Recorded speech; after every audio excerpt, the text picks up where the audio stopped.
Alright, so today was a fantastic day on my fall break. I went on what I like to call a field trip with my younger siblings, where essentially, I just drive them around, we hang out around town the whole day. Uh, we got, drinks at Waggles first thing, and then we went to McKay's used bookstore, which got some great stuff from there, mostly some Marvel comics and other comics, but and also a special other thing too, which I will show momentarily. Then after that, we had some McDonald's for lunch, and then stopped by the store to get some s'more supplies. And tonight we had a cookout where we had some burgers. My stepdad got cooked up some burgers and some really good Italian sausage, and we watched some football. Our team, the Green Bay Packers, won, of course. So that's always really good when they win. Again, I don't follow football at all unless it's the Packers, just because of my stepdad. But anyways, after that, after it got dark, we went out, got our fire pit going. New fire pit, by the way. Last one rotted away or something. New fire pit, got it roasted. We had a bunch of s'mores, and we watched the movie Jeepers Creepers, which is it's a pretty gnarly horror movie from a while back. It was pretty good. I'm not as into horror movies, but it was pretty dang good. The ending is it was unlike anything I had really seen in most horror movies, so I definitely won't spoil that. I mean, the movie is over 20 years old, but I recommend you go out and see it for yourself. But not the sequels, though. All right, I haven't seen them, but I have been told by an expert, my mom, that the sequels suck, and the dude who directed them also sucks. So only watch the first one. The others can suck it. That's my advice on that. Oh yeah, and the special thing I have gotten from McKay's is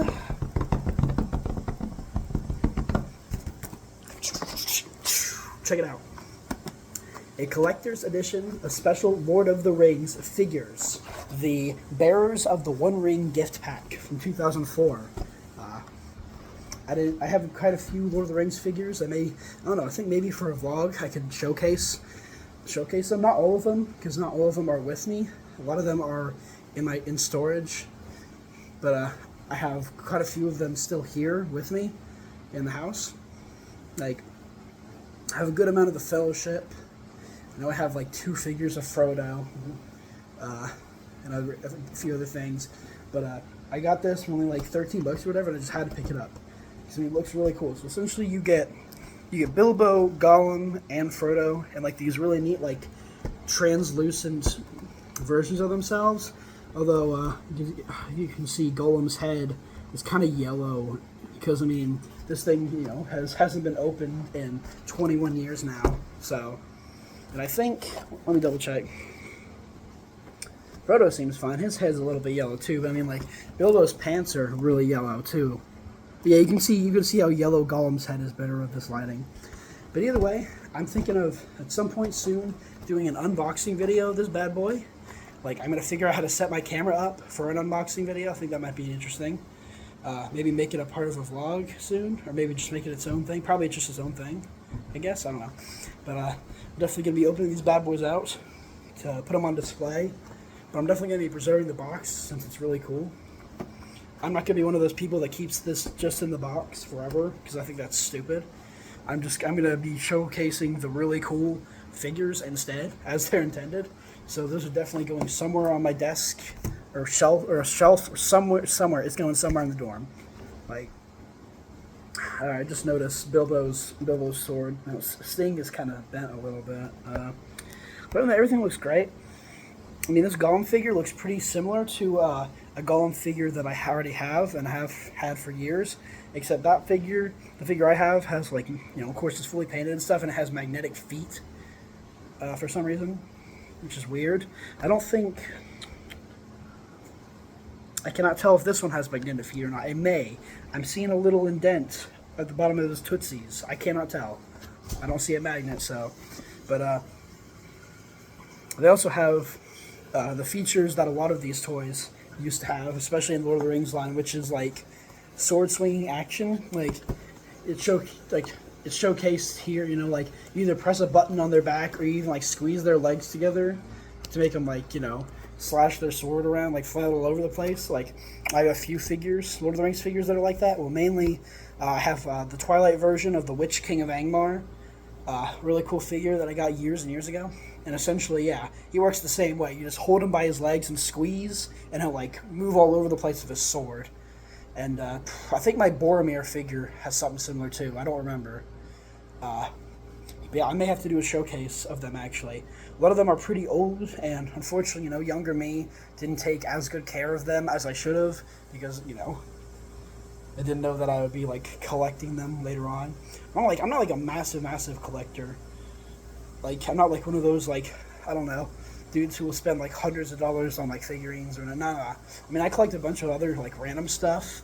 Like I collect bottle caps for instance, mostly from just whatever bottles from around the house. The metal bottle caps, like the ones from Fallout. I also collect comics, comics and manga. Well, most of the manga I mostly collect are the volumes of Naruto and Hunter x Hunter, respectively. Although with Hunter x Hunter, I mostly want to get all of the volumes, all of like the newer volumes first, like essentially the volumes that tell the story, like after the anime stopped, because like the 2011 anime only went up to like a certain point, and then it like stopped. It got canceled, unfortunately, even though it's like really good. Watch Hunter x Hunter if you haven't. Watch Hunter x Hunter. That's your homework. You can sidetracked. But yeah, but essentially I've been collecting all the volumes that tell that continue the story basically, and I think I'm only missing a few of those before I'm pretty much caught up to date with where the story is. And I think I may go back and collect some of the other volumes. Although I also have Volume 1 of Hunter x Hunter too, as well. But as for the Naruto ones, I have a good amount. I have like 1 or 2 3-in-1 volumes. I have like the Data Code book, or one of them anyways. And I have a lot of volumes.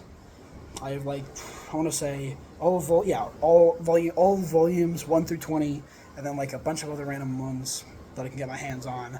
But unfortunately, I went to McKay's today, and they were pretty much cleaned out of any volumes I would be interested in. They only had 2 3-in-1s. One was for the first 3 volumes, which I didn't need, and one were for and the other one was for like some random like volumes that I didn't know whether or not I actually had them. So I didn't want to risk wasting the money. Well, it wasn't money; it was trade credit. So how the bookstore works is that you can trade things in, you can get credit to use at the store to get stuff. And so I traded in an old My Hero Academia code book thing because I'm not a fan of that anymore, and also traded in an old Switch game that I didn't play. It was basically like a Pokemon game, I think. Not Pokemon Shield. I still have that, but I traded those in for some credits, and so that's how I got all my comics, and of course this. Anyways, oh man. Alright, but anyways, I'm gonna go do some stuff. I'm gonna go draw stuff, and also I'm gonna check on the Minecraft world, because last night my little stepbrother, he's really good at like Minecraft and building stuff in there, and he like stayed up till like 3 a.m. finishing the base, so I'm gonna go check on that, and play the game some too. So I'll catch you guys on the flip side. Watch out for that unboxing video for the Lord of the Rings figure box. I'm gonna figure it out. I'm gonna figure out the cameras. All right, I'll see you.